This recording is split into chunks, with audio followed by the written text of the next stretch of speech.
Kesalahan sebesar apapun menjadi kecil di hadapan keagungan kekuasaannya. Mari bertakbir dengan jiwa, lisan dan raga kita. Allahu Akbar walillahil hamd. Kaum muslimin rahimakumullah. Ketika kita bertakbir dengan penuh bahagia di sini, ternyata di tepian dunia yang lain di sana kesedihan masih mencengkeram. Takbir masih menggema di Gaza, di Palestina, diselingi dentuman bom dan letusan peluru. Takbir pun masih terdengar walau mungkin sedikit sayup dari Muslim Rohingya di Burma. Takbir pun masih terdengar nyaring dari para fakir miskin yang mungkin untuk makan sekali sehari pun mereka tidak sanggup. Takbir masih menggema dengan hentakan iman di dada-dada kita. Allahu Akbar walillahil hamd. Kaum muslimin yang berbahagia, kita baru saja menyelesaikan ibadah bulan Ramadan dengan penuh hikmah dan kebersamaan. Keadaan yang terasa nikmat dibalut persatuan yang indah. Bulan suci Ramadan memang bulannya ukhuwah Islamiyah, persatuan dan kebersamaan. Bangsa ini akan kuat dan terlihat elok apabila mampu menjaga persatuan dan kebersamaan ini.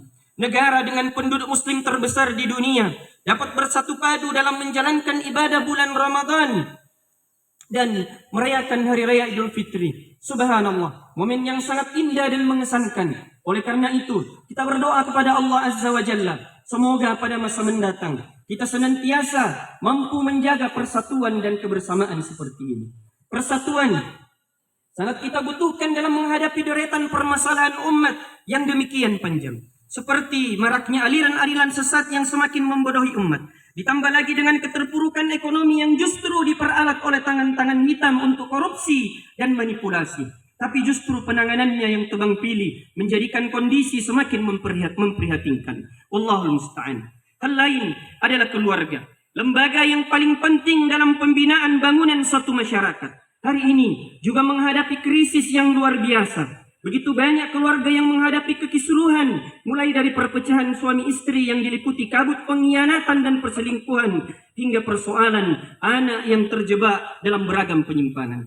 Banyak keluarga hari ini menempati rumah ibarat seperti hotel saja, hanya untuk bermalam tanpa perlu peduli dengan penghuni lainnya.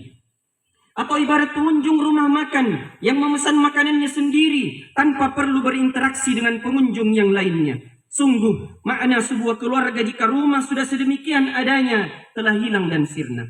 Sementara itu, di tengah umat kita terjadi krisis ukhuwah dan persaudaraan karena persoalan sepele kadang meruncing hingga perseteruan berkepanjangan. Allahu Akbar walillahil hamd. Kaum muslimin, a'anakumullah. Semoga Allah menolong kita semua. Pertanyaannya kini adalah, apa penyebab semua ini? Mengapa awan kelabu permasalahan menumpuk masih merundung kita? Jamaah sekalian, sesungguhnya jawabannya sangat jelas. Yaitu kita jauh dari cahaya dan pelita. Semakin kita menjauh dari cahaya dan pelita ini, maka semakin jauhlah kita dari jalan kebenaran. Dan semakin dalam pula kita terperosok, terjebak dalam lorong hitam kesesatan dan kesengsaraan. Ma'asyiral muslimin, jamaah salat Id yang dirahmati Allah Subhanahu wa taala. Cahaya itu adalah Al-Qur'an. Pelita itu adalah as-sunnah. Allah Ta'ala berfirman, Ya ayyuhan nasu qad ja'akum burhanum min rabbikum wa anzalna ilaikum nuram mubina. Hai manusia, sesungguhnya telah datang kepadamu bukti kebenaran dari Rabbmu, Muhammad dengan mukjizatnya, dan telah kami turunkan kepadamu cahaya yang terang benderang, yaitu Al-Quran. Surah An-Nisa ayat 174.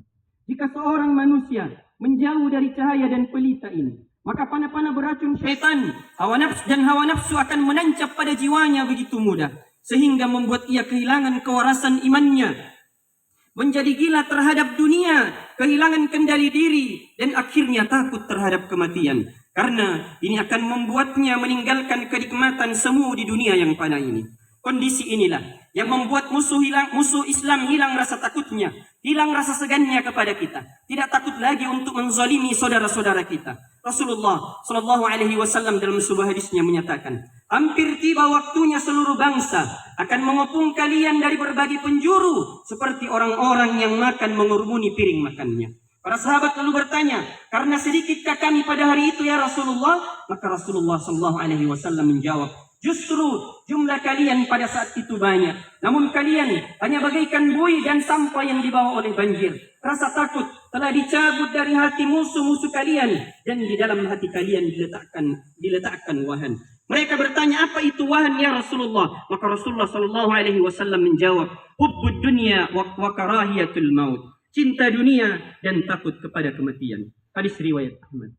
Dalam hadis yang lain, Rasulullah SAW juga telah mengingatkan kita, apabila kalian telah berjual beli dengan cara al-ina atau riba, atau kalian hanya mengikuti ekor-ekor sapi, pembajak sawah, dan telah ridha, merasa cukup dengan semata bercocok tanam, sehingga kalian meninggalkan jihad, maka niscaya Allah akan menimpakan kepada kalian kehinaan yang tidak akan ia cabut sampai kalian kembali kepada agama kalian. Hadis riwayat Abu Dawud. Hanya kepada Allah kita memohon pertolongan dan hanya kepadanya kita bertawakal.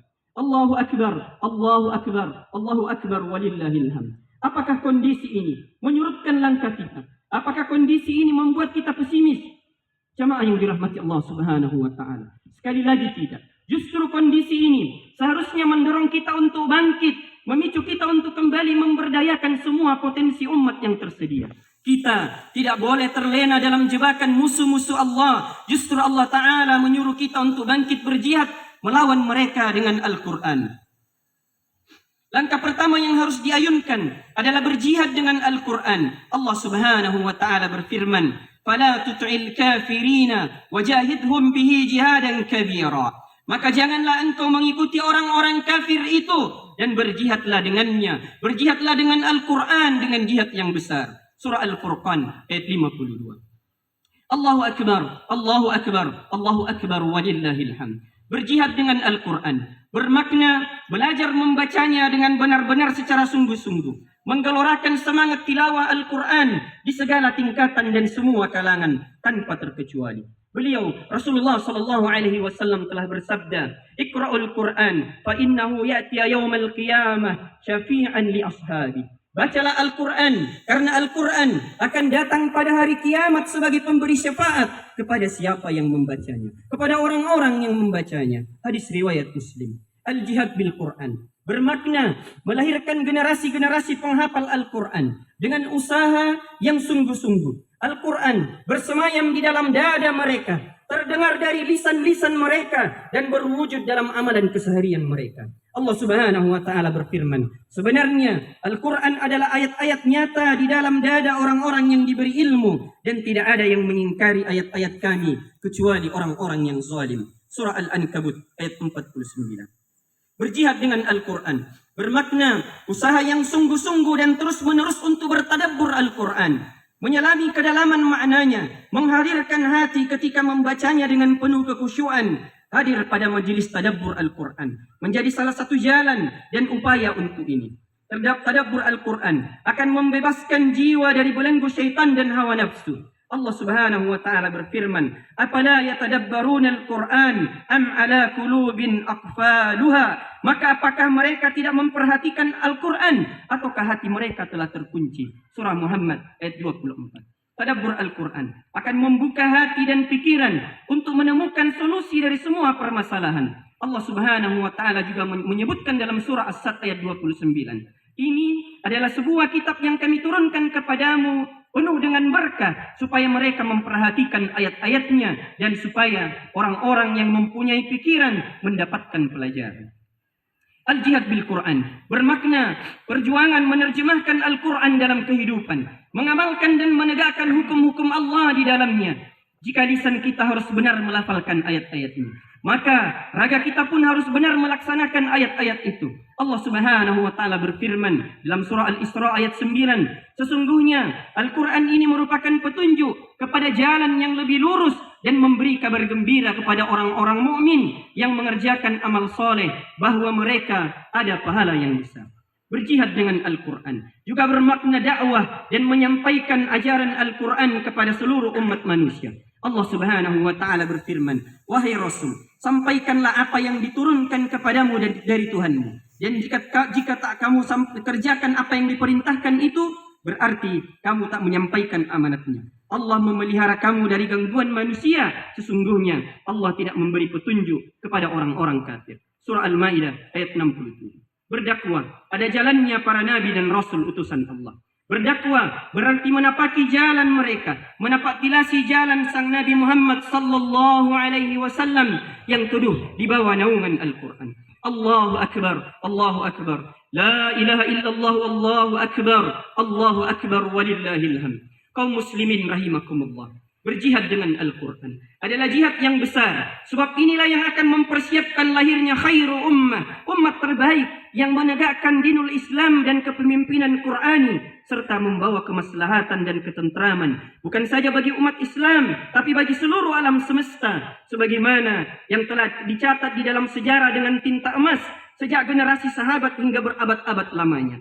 Ketentraman yang dirasakan oleh penduduk Eropa dari berbagai agama dan bangsa lebih dari 700 tahun lamanya ketika kepemimpinan dan kekuasaan di tangan kaum muslimin khairu ummah yang pada saat itu berpusat di Andalus Spanyol menjadi contoh nyata sejarah dalam hal ini. Perlu dicatat bahwa khairu ummah ini memiliki sifat dan karakteristik yang melekat pada diri mereka sebagaimana firman Allah Azza wa Jalla, kuntum khairu ummat ukhrijat linnas ta'muruna bil ma'ruf wa tanhauna 'anil munkar wa tu'minuna billah. Kalian adalah umat terbaik yang dilahirkan untuk manusia, menyuruh kepada yang ma'ruf, mencegah daripada yang mungkar dan beriman kepada Allah. Surah Ali Imran ayat 10.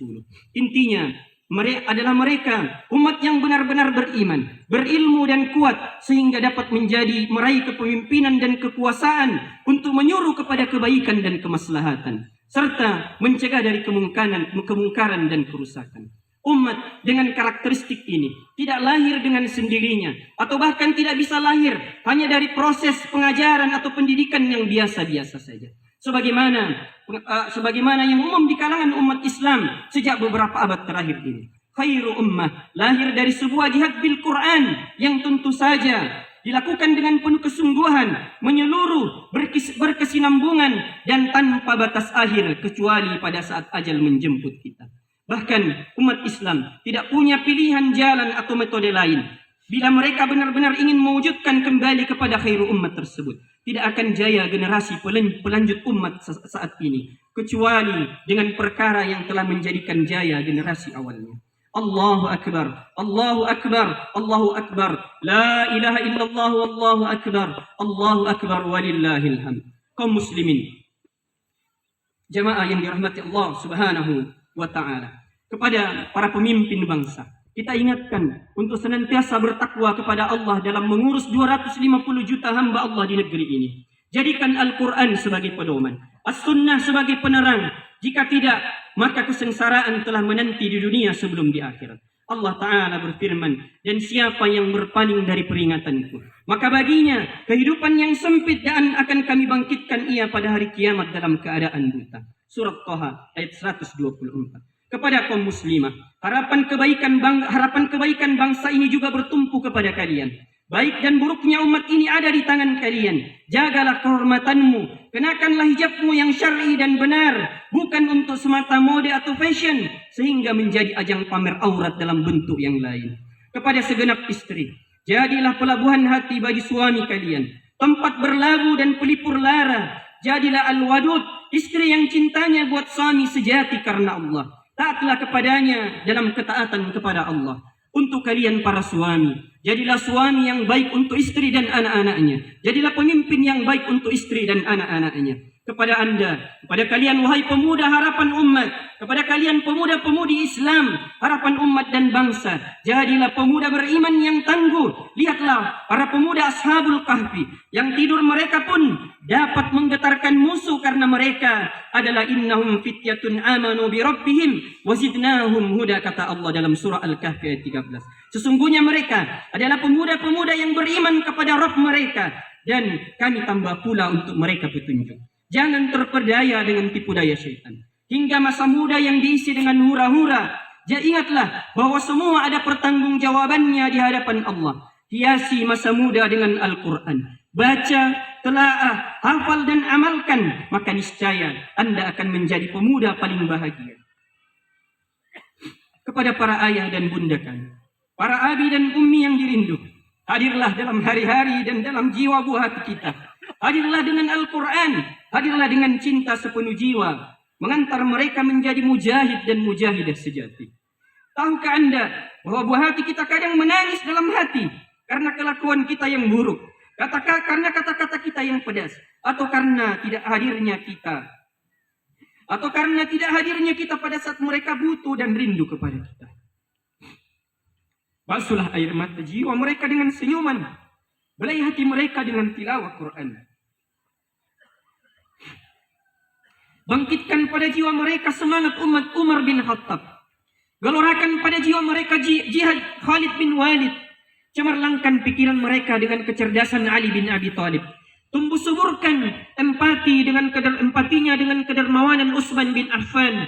Dan bangunlah kelembutan jiwa mereka dengan sifat hikmah dan kebijaksanaan Abu Bakar As-Siddiq radhiyallahu anhum ajma'in. Kepada para ustadz dan alim ulama, guru dan panutan kami, pembimbing hati dan jiwa kami, ketahuilah bahwa kami mencintai Anda sekalian hanya karena Allah semata. Maka bersikap teguhlah di jalanmu, berpandulah kami dengan ilmu Allah yang dikaruniakan kepadamu. Yakinlah bahwa umat berada di belakangmu menyokong dakwah yang engkau tebarkan, dan yang paling utama adalah bahwa Allah di atasmu akan selalu membimbingmu dan menolongmu. Allahu Akbar, Allahu Akbar, la ilaha illallah, wallahu akbar, Allahu Akbar walillahil hamd. Bulan Ramadan adalah mata rantai kebaikan yang hendaknya tidak terputus dengan berakhirnya bulan suci ini. Amalan sunnah yang dianjurkan untuk kita laksanakan adalah berpuasa 6 hari di bulan Syawal. Nabi SAW bersabda, "Man shama Ramadanan thumma atba'ahu sittan min Syawal kana kasiyamid dahar." Kata Rasulullah, barang siapa yang berpuasa di bulan Ramadan, kemudian melanjutkannya dengan berpuasa 6 hari di bulan Syawal, maka dia seperti berpuasa 1 tahun penuh. Hadis riwayat Muslim. Waktu pelaksanaannya adalah mulai hari kedua di bulan Syawal hingga di akhir bulan. Dapat dilakukan secara berturut-turut ataupun terpisah-pisah. Bagi yang harus mengqada puasa Ramadannya, hendaknya mendahulukan puasa qadanya. Kecuali apabila dianggap tidak cukup waktu dan berat melaksanakannya, maka dibolehkan untuk mendahulukan puasa Syawalnya. Wallahu a'lam. Kaum muslimin yang berbahagia, akhirnya marilah kita semua menundukkan hati dengan penuh harap kepada Allah, memanjatkan doa kepadanya. Alhamdulillahi rabbil alamin. Segala puji bagi Allah. Tempat semua keluh kesah disampaikan, tempat semua masalah mendapat jalan keluar. Salawat dan salam semoga tercurah kepada sang Rasul tercinta, para keluarga dan sahabat-sahabatnya, manusia terbaik yang pernah terlahir. Ya Allah, sesungguhnya kami adalah hamba-Mu, anak dari hamba-hamba-Mu.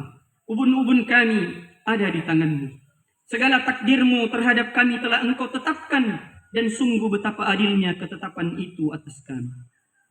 Kami mohon kepadamu ya Allah, dengan semua nama yang Engkau miliki, yang telah Engkau namakan untuk dirimu, atau telah Engkau ajarkan kepada salah seorang di antara makhluk-Mu, atau Engkau turunkan dalam kitab-Mu, atau Engkau simpan dalam ilmu gaib di sisi-Mu. Kami mohon, jadikanlah Al-Quran sebagai penyejuk hati kami, cahaya bagi dada kami, penghapus dosa dan kesedihan kami, dan pelipur lara dari kegundahan jiwa kami. Ya Allah, Engkau adalah Rabb, tiada Tuhan yang berhak disembah selain Engkau. Engkau telah menciptakan kami, dan kami adalah hamba-Mu, dan kami selalu berusaha menepati ikrar dan janji kami kepadamu dengan segenap kekuatan yang kami miliki. Kami berlindung kepadamu dari keburukan perbuatan kami. Kami mengakui betapa besar nikmat-nikmat-Mu yang tercurah kepada kami. Dan kami tahu dan sadar betapa banyak dosa yang telah kami lakukan. Karenanya ampunilah kami, ya Allah. Tidak ada yang dapat mengampuni dosa selain Engkau. Ya Allah, Tuhan yang Maha Penyayang, sayangilah kami. Sayangilah kedua orang tua kami, ya Allah, yang telah berpelutan lelah merawat dan mendidik kami. Ampunilah setiap kata keras yang kami pernah terlontar pada mereka. Ya Allah, ampuni sikap tak peduli kami atas mereka. Ya Rabb, berikan kesempatan kami berbakti kepada mereka. Ya Allah, lembutkan hati mereka untuk kami ridho, agar ridho mereka mengantar kami kepada ridho Allah Subhanahu wa Ta'ala. Dan jika Engkau telah memanggil mereka ke haribaanmu, Maka basuhlah mereka dengan kelembutan ampunan dan rahmat-Mu. Basuhlah mereka dengan kelembutan ampunan dan rahmat-Mu ya Rabb. Serta pertemukan kami dengan mereka dalam keabadian nikmat jannah-Mu kelak. Ya Allah, berkatilah keluarga kami. Jadikan mereka penyejuk pandangan mata dan ketakwaan, dengan ketakwaan dan ketaatan kepadamu. Duhai Rabb kami yang Maha Penyayang, sayangilah para ustadz kami, guru-guru kami, lindungi dan bimbinglah mereka. Ya Allah, bersihkan hati dan jiwa kami dari hasad dan dengki. Persatukan jiwa-jiwa ini dalam cinta karenamu dan dalam ketaatan kepadamu. Jangan engkau biarkan syaitan musuhmu menggorgoti persaudaraan kami. Ya Allah, jagalah negeri kami dari setiap mara bahaya, dari setiap kezaliman dan kenistaan. Tuntunlah para pemimpin negeri ini kepada apa yang engkau cintai dan ridhoi. Jagalah para ulama dan guru-guru kami. Kuatkan mereka dan tolonglah mereka ya Allah. Engkau Maha Kuasa atas segalanya.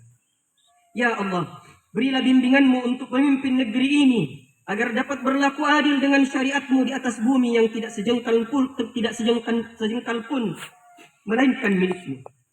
Ya Rabb kami, berkahilah negeri ini dengan ketaatan penduduknya. Janganlah engkau menimpakan azab atas kami karena kezaliman para pelaku dosa di antara kami. Ya Allah, tolonglah saudara kami di Al-Aqsa. Tolonglah saudara kami di Gaza, di Palestina. Jagalah Makkah, Madinah, dan setiap jengkal tanah suci kami, dan segenap negeri kaum muslimin. Enyahkan setiap penjajah dan kezalimannya. Ya Allah, berkahi kami di setiap langkah yang kami ayunkan. Terimalah setiap kebaikan yang kami kerjakan. Anugerahkan ikhlas pada setiap amal itu. Ya Allah, Engkaulah Sang Maha mendengar dan Maha Kuasa mengabulkan doa-doa hamba-Mu. Kabulkanlah doa dan permohonan kami. Rabbana la tuzigh qulubana ba'da idh hadaytana wa hab lana min ladunka rahmah innaka antal wahhab. Rabbana atina fid dunya hasanah wa fil akhirati hasanah wa qina adzaban nar wa akhirud da'wana anil hamdulillahi rabbil alamin. Wassalamu alaikum warahmatullahi wabarakatuh.